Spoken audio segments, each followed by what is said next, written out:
No? So we are now on lesson 3 and this will be the coverage of the second exam. Okay, so to look at, I don't know. Okay, we have lesson 3 and 4 para sa ito ang second exam.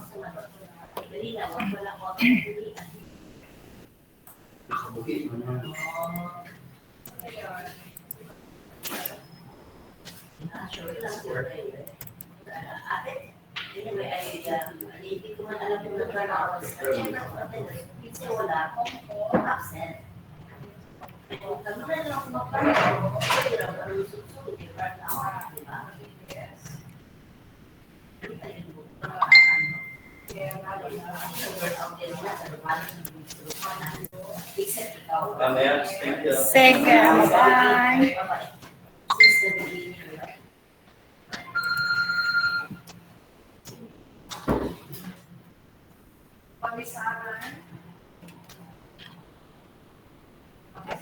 Okay, so lesson 3 is about Philippine cultural values and entrepreneurship. So we will be discussing here how or what are those cultural values we have, as Filipinos that is considered as positive or good, in entrepreneurship. So these are those values that will help us in order for us to manifest the entrepreneurial mindset and entrepreneurial skills we have for each other. Okay, so cultural values, the ideals refers to the ideals held by community as standards for social or interpersonal behavior. So this means that pag sinabi natin cultural values, ito yung ideals as community standard and for social behavior. So we have to act that way because ito yung standard ng community. We have to behave that way kasi ito yung standard ng society or ito yung standard ng personal behavior. Okay? So attitude on the other side is the way one sees things, no? Persons, events, and circumstances. So this is the way of which person, events, and circumstances or we see things, no? Depende sa atong attitude or about regardless of how bad the thing is, no? How bad the circumstances is, depende na siya kung sa pananaw nato diha because there are some people of which kahit masyado ng kanang bad or worse no circumstances or scenario, but then they could still see good in it. So the way we look at it, okay, the way we look at it is refers to our attitude. So the way we see things, the way we see people, the way we see event, the way we see circumstances. Dali lang guys ha. Adjust na ako.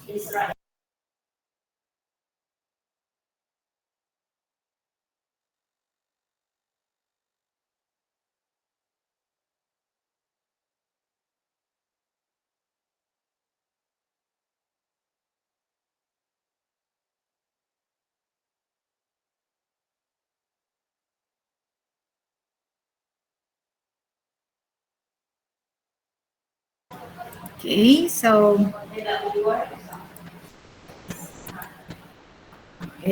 the next one is behavior. So this is referred to as the practices. So refers to how people respond under certain situations. So kung ano ba kanang how do we respond to situation like traffic? How do we respond to traffic?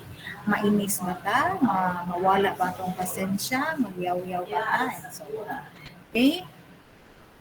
So these are the five, no, Philippine cultural values and entrepreneurship. So first is pakikipagkapwa. May I have, for your recitation, may I have Abdul Halim to read and explain number one. Abdul Halim.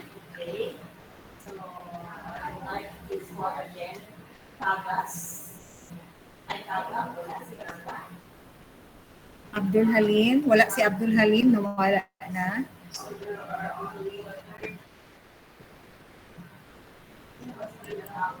Nawala ni si Abdul Halim.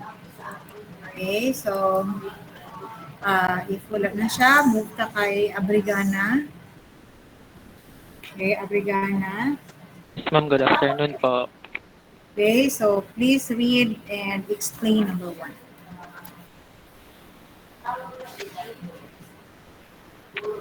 Ma'am, pwede pa dako sa screen, ma'am. Murag nag-mirror, man good siya, ma'am.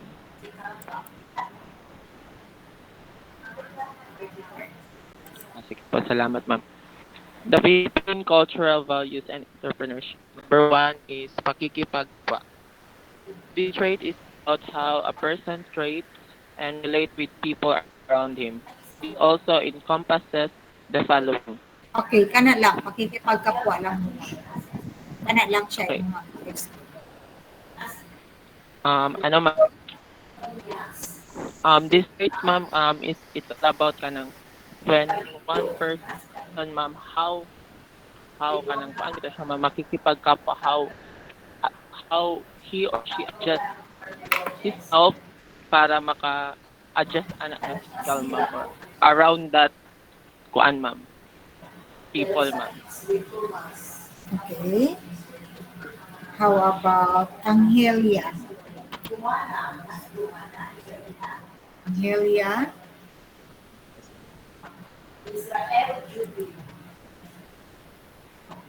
okay, please read. Explain. Please read and explain still number one.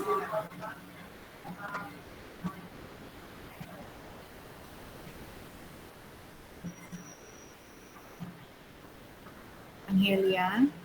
Yes, ma'am. Trinidad that number one, ma'am. Sir, Mm-hmm. Pakikipagkapwa kayo.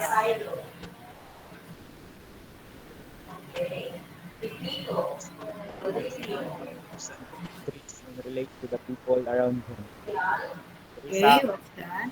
pagkapwa, ma'am, after like, nalagpilo ka sa iyong tao, ma'am ba? Baon mo yung kanang value. Loob, ma'am ba, ka nang sa iyong tao, makikitabi-abi ka, ma'am ba? Sa iyong tao, kung sa business pa ni ka nang persuade mo ang tao, ma'am ba? Magtabi-abi ka siya para palitan ka niya o product ninyo. Okay, so pakikipagkapwa, this is the traits about how person traits and relate no, with people around him. So this is referred to how you mingle with other people, how you kanang tawag ani, how you go with uh, other people, how you interact with them, how you treat them, how you relate with them. Okay, so moving forward, in the pakikipagkapwa, this also encompasses the following the following attitude or values. These are the concern for hiya or those on face, pakikisama, togetherness or companionship, pakikibagay, adjusting or adapting to other people, pagmamalasakit or concern, utang na loob, sense of gratitude, amor proprio or self-esteem, and bayanihan, cooperative spirit. So, I would like you to explain to us, Antipala, what is pakikipagkapwa? Good afternoon, Antipala. ma'am. Okay, good afternoon. So for me, ma'am, is kanang pakikipagkapwa pa is kanang ugnayan nimo towards sa kanang mga tao po, ma'am, needs ay kanang willing ka po maghatag og sa nailaha po. Okay. How about you, Aquino? What do you mean by that?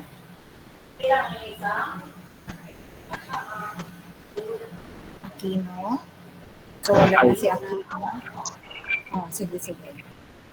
Uh, Pakita mo camaraderie.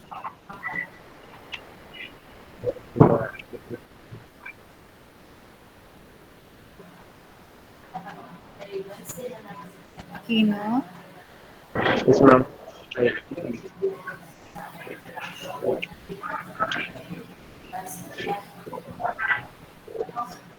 Pakikisama po. To help the camaraderie with the other person. We're talking about pakikipagkapwa, no?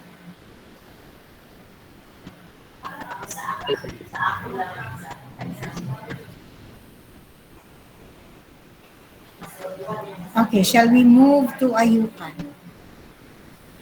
Yes po, ma'am. Good afternoon po.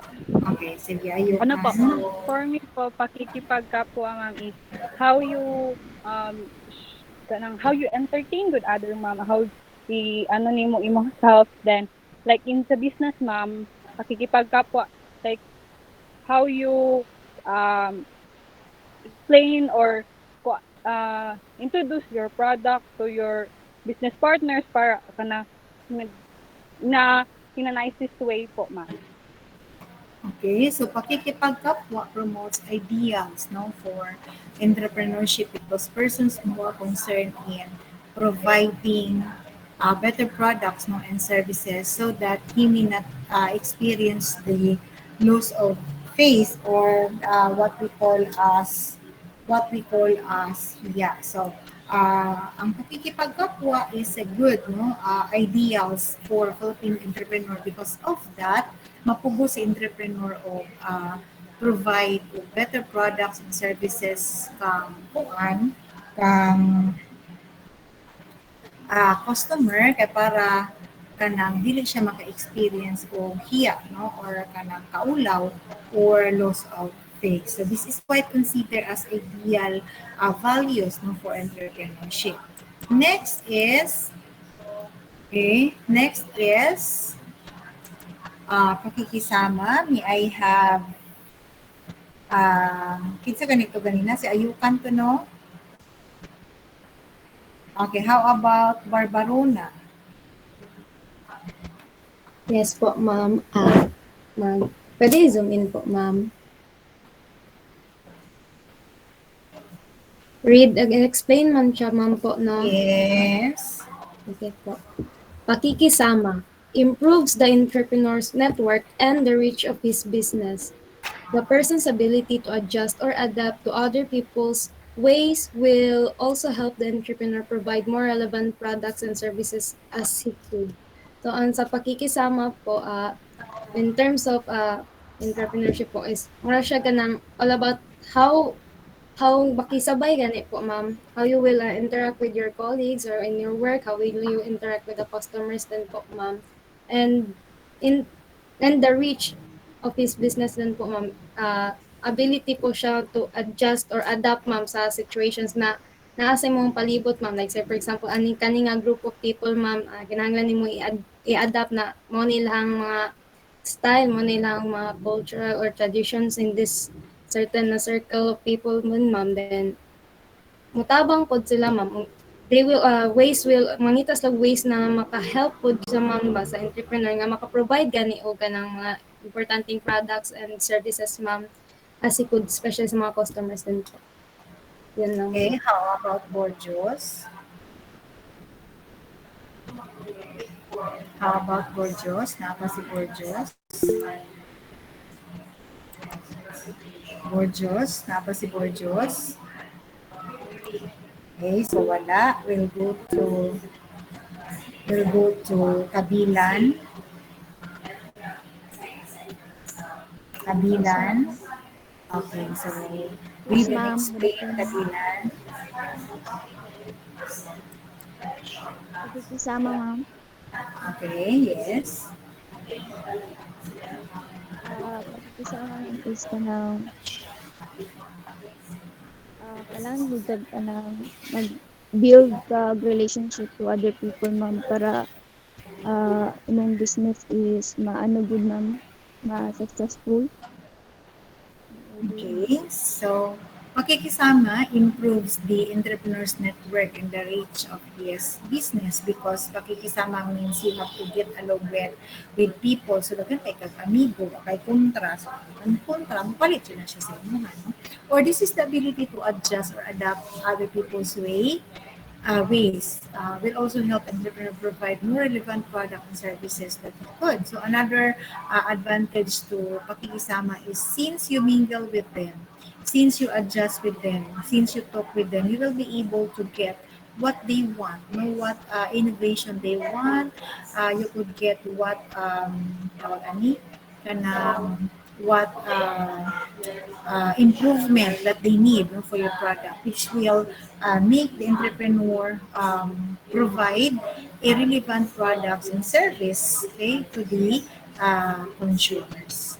Okay, next please. Yes, malasakit. May I have Cabras? Cabras? Yes, ma'am. Okay. Please read and explain. Malasakit is also helpful and entrepreneurial endeavors, as this will push to go the extra mile in order to provide services and products to customers. The customers often have different needs, and an extra touch will make consumers different. So, for me, m- malasakit is it, it helps to entrepreneur in order to provide services and products to his customer po. Okay, so how about Kalipayan? Can you please read Miss Kalipayan and discuss it? Ma'am, malasakit ma'am. Malasakit is also helpful and entrepreneurial endeavors as this will push to go an extra miles in order to provide services and products to customers. The customers often have different needs and an extra touch will make customers delighted. Okay, explain please. Kuan ma'am kanang kung sa negosyo ma'am dapat kanang ang imong negosyo ma'am kay dapat kanang kanang kailangan jud sa mga customer then kanang makatabang jud sa ilaha ma'am. Mhm. So, malasakit is a helpful and entrepreneurial endeavors because this will push to go extra mile. Kana lang. Kasi may malasakit ka sa mga customers mo, so you have to go extra mile. For example, di palit ko og feeds sa company.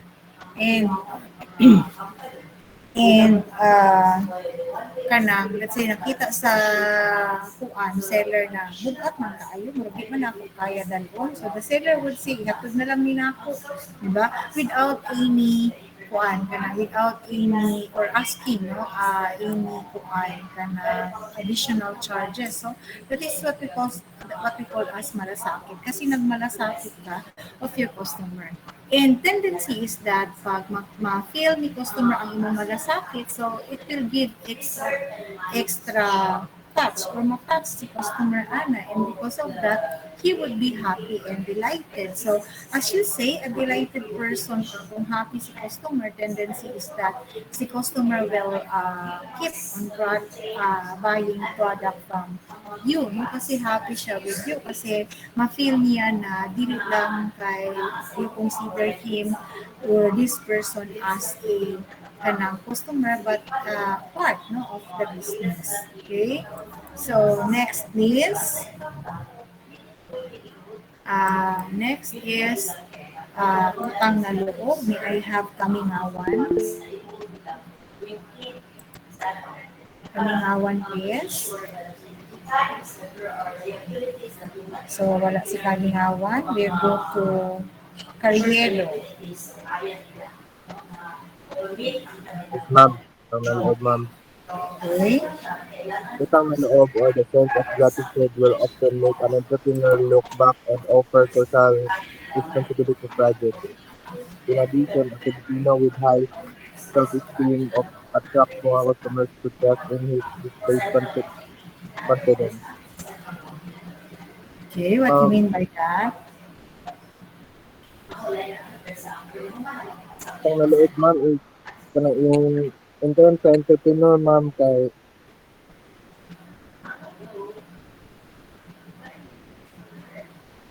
dapat meron po siya sa kapatid sama ma'am. Maayo mong pakitungo kailangan mo ba ma'am na Utang na loob. Are you sure? ay,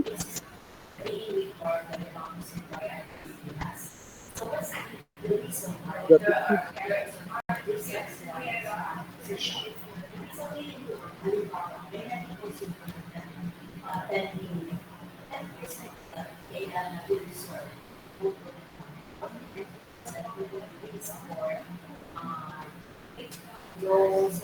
utang na loob at sa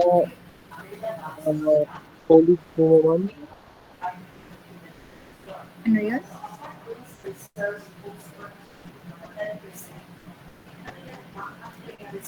Dapat akang utang na loob sa mga co-workers gano'n ma'am. Nananabot At sa nananabot naman ta sa co-workers na nagsisip o mag-entrepreneur dire kariyera. Okay, how about Cordero, please? Yes, ma'am. Utang na loob, ma'am. For example, ma'am, kay may kanang sa business nga may tao nga nitabang sa imong business para ma-successful nga business nimo. Tapos dili dapat mo sa kalmin dapat di nato siya kalimtan nga tabang ka para ma-succeed. Okay, so the sense of gratitude or utang na loob means since no, you're correct with that, Cordero, because it is the customer who makes the business of the entrepreneur successful. So, probably i-give mo ba, i-look back entrepreneur towards those customers. So, because of that, so, muhatag siya balik no, for the customers. Like, this is done through charity. For example, kung nag-donate si businessman of basketball court. Okay, so that's his way of giving back sa society or sa community tungod sa success na nahatag sa community sa iyang business. So, self-esteem is also part no, of this pakikisama because a person will have the self-esteem or kanang may more proprio siya or shall we say self-worth. No? Mataas yung self-worth niya, tendency is that the entrepreneur could attract more customers to trust no, in his display confidence. Kaso lang, kung medyo taas na jud kaayo po ang confidence, so it would lead to or result to consequences. Okay? Next is bayanihan, dagimol. Please read.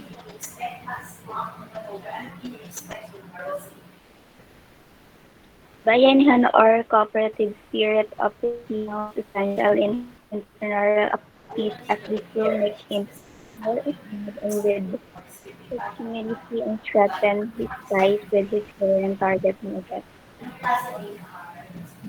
Yun yan for working together bali nag pinabangay nag pinabangay sila ma'am para ma-work ang isa ka project like sa para sa entrepreneur dili imang kampas pag like ikaw lang gani isa mas better na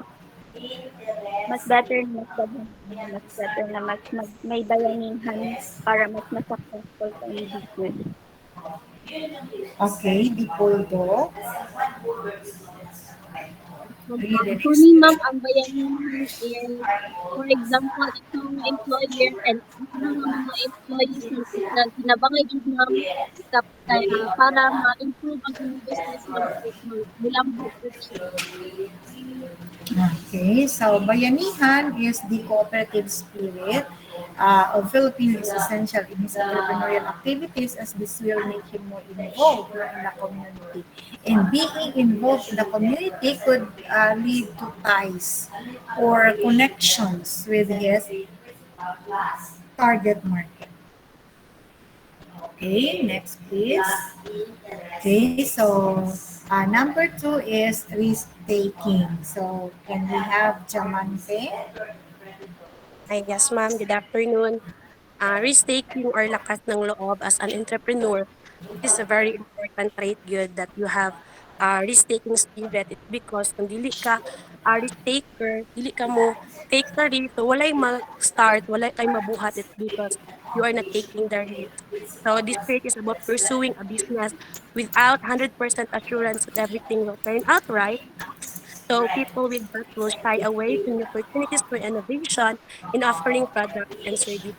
Though dili ka 100% na sure, but at least you take a risk in starting a business. Okay, how about you, Noria? Noria? Ano ma'am, risk taking is ano siya ma'am kanang kailangan mo kung mo ano sa business ma'am is kay 100% assurance na mag-risk do jud ka ana na ano ma'am bisag ka na halag na makuan mo na siya ma-fail mo na siya or ma-success ay ma-succeed ang ano kung business para kay ano ma'am lakas ng loob.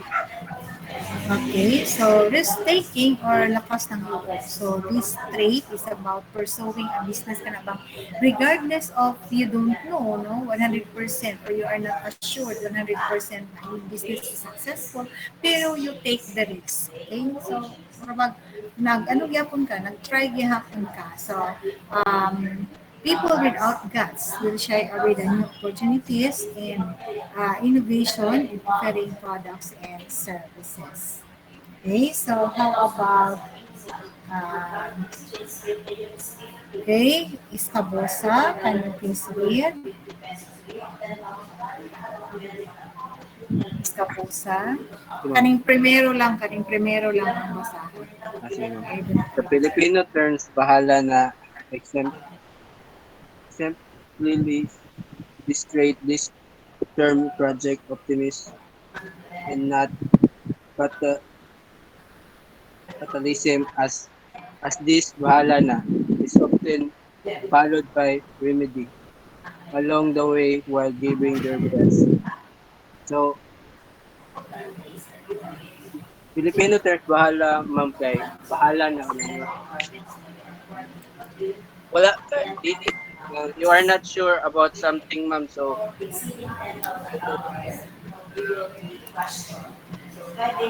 are not sure something ka na right or back so kuan ka na bahala na ay yung mindset positive mindset so well, neutral pero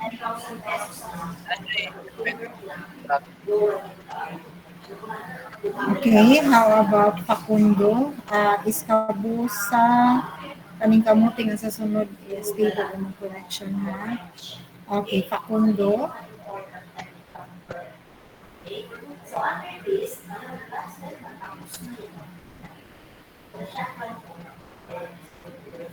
Facundo. Wala si Facundo, so we will go to the Bisan. Yes, ma'am. Good afternoon. Bahala na po, ma'am. Yes. Okay. Bahala na po, ay bahala na is like mediocre type person na like makapasa lang, okay na, or something na like bahala na. So, iasa na lang siya sa kuan sa tadhana. That's it. Okay. Bahala na exemplifies the trait. So this actually means the optimism, no? So still a risk taking. Kumbaga, ano bang kaya lagi natin bahala na, something like that. So it's a good deal, no? That the person is taking the risk, no? So a very high risk taking attitude. And this is good for Filipino because whether we like it or not, we don't know about what turns out no, for business. It could be that we will be successful or not, but the only thing is that how do we become successful kung wala na we try. Okay, next please, Giatoro, number 2. Yes, ma'am. Good afternoon. Okay. Filipinos also use the popular phrase na sa Diyos ang awa, na sa tao ang gawa for comparison and to man for action. So for me ma'am kani nga phrases ma'am isa pod sa mga nag-push o nag-pursue sa mga entrepreneur na mag-start sa ilang gusto ma-achieve in terms of business ma'am. It's because ma'am kanang atag ni siya og kanang ah, positive kuan gud siya ma'am, positive mindset ma'am sa entrepreneur nga buhaton nila kay of course naaman ang Dios nga mo payback sa ilang effort ma'am sa ilang business po. Okay, so nasa Diyos ang awa, nasa tao ang gawa. It's actually a positive kanabang value of Filipino that regardless of we don't know what in store with us, what is the end of the tunnel, but we believe that God is always there to help us. Okay, so next please. May I have Gopim? Yes po, ma'am. Okay, read and explain please. Ang gaya-gaya, ma'am. Lahat. Kaya po po lahat. Okay, so gaya-gaya or copycat is also attributed to Filipinos. So, when we say gaya-gaya po, ma'am, it is a term po na sa ato ang mga Pinoy nga how did ta mo gaya sa uban o nga igaya po nato sa to. So for example, mas makita nato ni siya karon sa business ma'am no. So kung unsa ang business sa kuan sa usa ka tawo, kung kusog siya ato siyang gayahon para pod makuan pod para pod naapod tay makuhaan sa atong income. And next is this traits, however, is also helpful for Filipinos entrepreneurs as this is the easiest way to prepare and train an entrepreneur. When a person is copying the best practice of other, he gain from confidence or lakas ng loob and continue the journey of entrepreneurship. So when we say lakas ng loob, so mo ni siya ang kaning kaning kusog sa ato ang kusog sa atong dughan nga if ever nga makagain kag dako na kuan makagain kag dako na confidence, so naatay journey nga mo continue sa ato ang pag-entrepreneurship. And also ang pagkagaya-gaya po ma'am, pag makagain ta nig more knowledge, pag makagain ta kaning more knowledge ani, mas mo gain pa jud sa og mo gain hantod sa mas mulambot kag maayo po. Okay, so gaya-gaya or copycat is also attributed to Philippine entrepreneurship, which means we try to copy the best practices of other company. Mura bag naga-benchmark ka. So how they do that? So if it if it is good in their company, so it may good also in your company.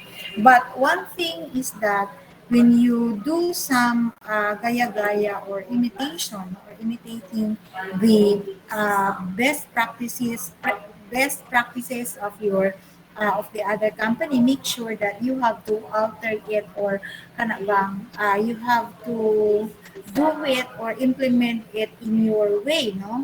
Na suitable siya in your organization. Remember that there is no such thing about pariho ang organization. Okay, so next is Inderio. Yes, ma'am. Hilomis na mabe. Excuse me, ma'am.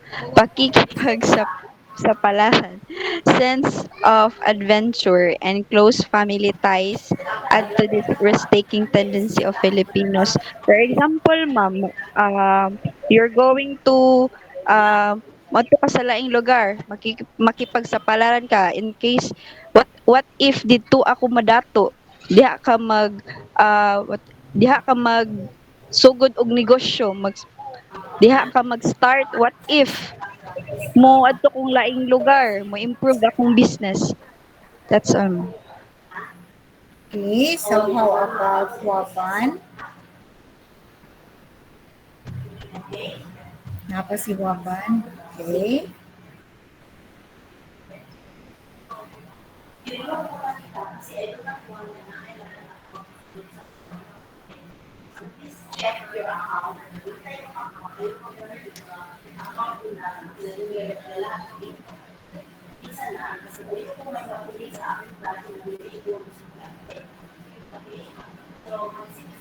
Mhm.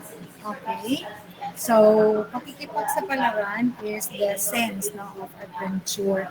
Kana bang, regardless of kanang wala gud ka kabalo, so murabag still part of risk taking. Wala gud ka kabalo sa tendencies unsay mahitabo if you have to pursue this kind of business. But still, no, you take the risk. So, the sense of adventure drives the tawagan na, entrepreneurs for innovate. So, mo ni siya hinungdan na mag-innovate si entrepreneurs, so undertaking sa the knowledge that their family will support them, boost their confidence. Okay, so how about number 3, Longos? Naka si Longos.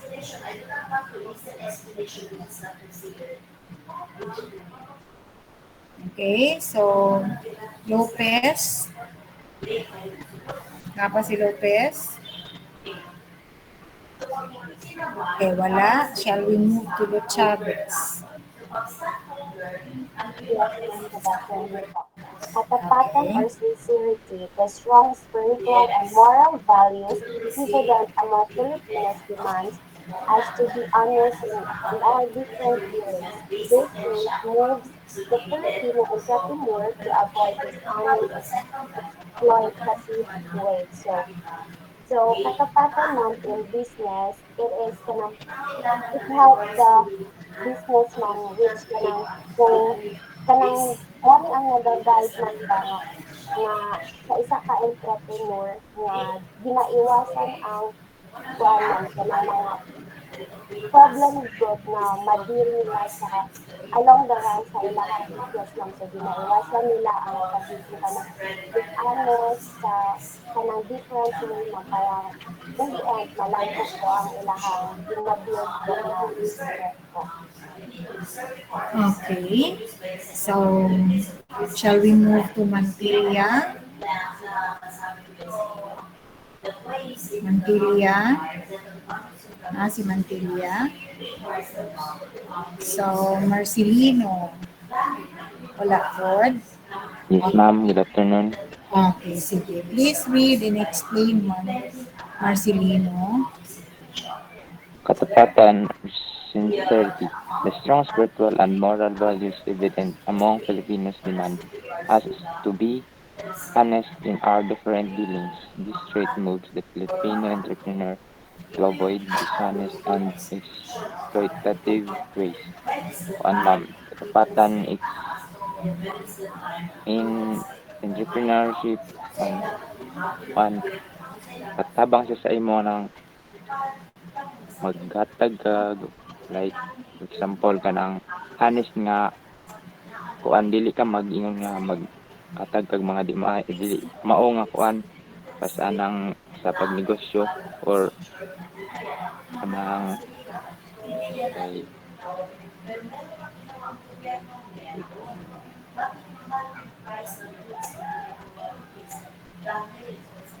good example good example of how to manage your business ma'am kay kana ma'am dili ka maghatag og anang dili mao nga pamagi para mo asenso ma'am.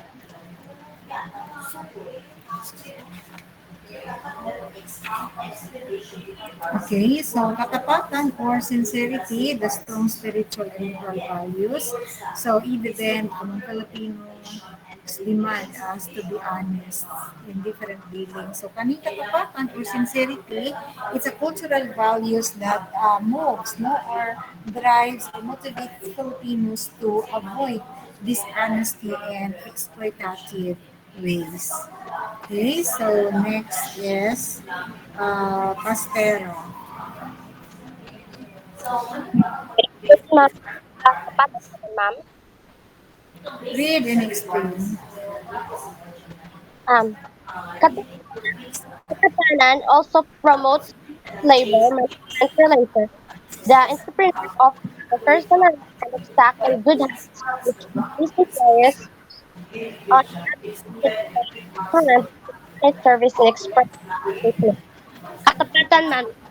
Like for example, ma'am, ang sarili ako, for example, ma'am, katapatan, na, na nagpalit ako tapos sobra yung kwarta tapos kaning kuan nani kaning sobra yung kwarta tapos uli kung kaya kay ano kaning ma'am kaning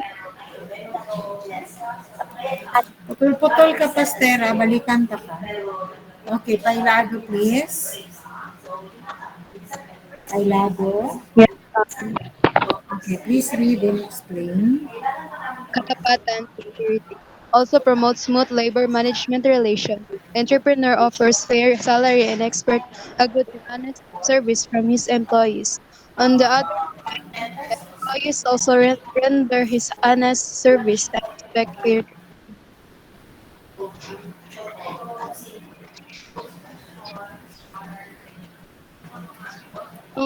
Katapatan, for example, is magiging tapat ka sa kanang butang. For example, is na nasa kanang nakay ka na the employees, employers, which is kanang gina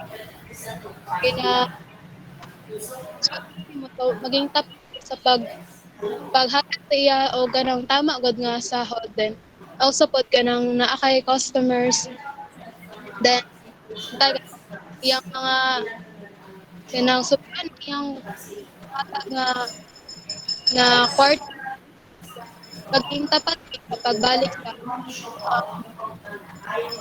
and also hatag nimo og service sa imong customer like product god nimo maging tapat ka sa kayang price god nga imong ginahatag kanang dapat ka nang sakto pod nga maka-afford pod ang ato mga customer ko.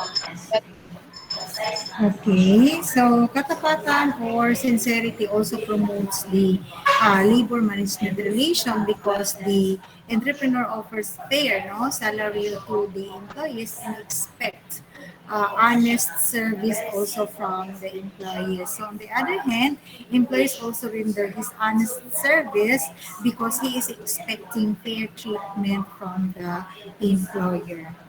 Okay, so how about social mobility, Perez? Yes, ma'am. Good afternoon, ma'am. Good So, afternoon. social mobility. It means Sige. social mobility means the degree of difficulty or easiness a society or group of people allows the member to go up or climb one social level to another. So Filipinos love rags to riches stories and get inspired by stories of people with humble beginnings. This trait breeds entrepreneurial dreams and talents. So the social mobility is many entrepreneurs loves wants to to build their business through by inspiring those people who have successful na silang business so with humble beginnings. So they are this trait is a positive to those entrepreneurs in beginning as nga usa lang natunan sa mga rich nga how they successful or kay while nagabasa man sila kay those rich people or successful one kay kuha nila gina-share nila kung unsay lang na agian or doon sila na pag-solve sa mga problems just like that ma'am para ma-inspire po itong mga mag-start pa lang og kuan ma'am. That's all ma'am. Thank you. Okay, so social mobility. So this is the kanang the degree of difficulty unsa ba kalisod o unsa ba kasayon ang pagkanang climb of a person to the another social level This is the rags to riches na mga stories. Kani siya nga mga rags to riches na mga stories, mo ni siya ang kanang makapa motivate sa mga entrepreneurial dreams and talents. Social level mo ni siya sa ato ang society na tayo puno ka social level, the upper level mo ni siya ang mga elite, mga dato kayo, and 10% of the population belongs there. So the other one is the middle class, mo ni sila ang kanang mga working class na kanang dili sila super dato but they are financially stable, financially independent, and they are well off. And the last one is the tawag ani kana lower level. Lower level are those people whom if they don't work, they cannot eat. No? So kung di sila magtrabaho, di sila kakaon because they are very dependent upon the work. Okay, so the next one, the last one is sipag.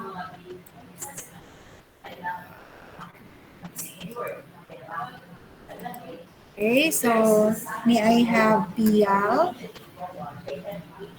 So, good afternoon, ma'am. Sipag, diligent, katitiran, thief or frugality, pagkamatiisin, patience with endurance, and pagtitimpi, self-control.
Okay, sorry for that interruption. Metrobank Tagum is nanawag sila. Okay, so with the sipag or the diligence, so this is refers to the kanang the diligence of the entrepreneur kana ang mga entrepreneur manggudgang kung mag-business ka so kinahanglan sayo pas buntag nagmata na jud ka no so it's kasipagan or diligence so katipiran meaning that you have to be frugal and thrift no kanang dapat di ka magpataka-gasto kay kung magpataka-gasto sa business tendency is you're spending money which is not yours anymore. And pagkamatiisin, so regardless of kanang sa tingin natin, it's not good, no? For our business now, but sige lang gihapon, no? Okay? And pagtitimpi, of course, self-control. So that's it. Um, So that would be the last part of the discussion. So next, this Wednesday, we still have another online class. Tapos karong Wednesday, so expect a this this Wednesday expect some activities, tapos ang activity nato would be kanang based on the topic that we have discussed today. So mura bag with all those values tanawon nato what are those values that are kanang tawag ani, what are those values na kanang na experience nato or opposite na-experience na to opposite to what we have discussed today. Okay, so any questions so far? Clarification? Wala na? Anyone? Any clarification, please? Hello, are you still there? Good afternoon, ma'am. Yes? Ma'am. Ma'am, pwede ka makakastorya ko na bisan mga 2 minutes lang. Nga naman?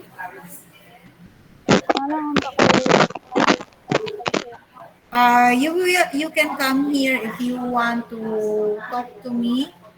If you don't want to talk yet here, so you can come to school and see me. I am available tomorrow. Okay, some more? About sa first exam po, kapag wala naka-exam, ma'am. Okay, nga nung wala man naka-exam? Late po po. Ay, yung last na meeting po, late po po, ma'am. Wala nakatulog po. Unsa may nakabutang sa inyo Form 1 start sa klase? Unsa ay nakabutang sa inyong Form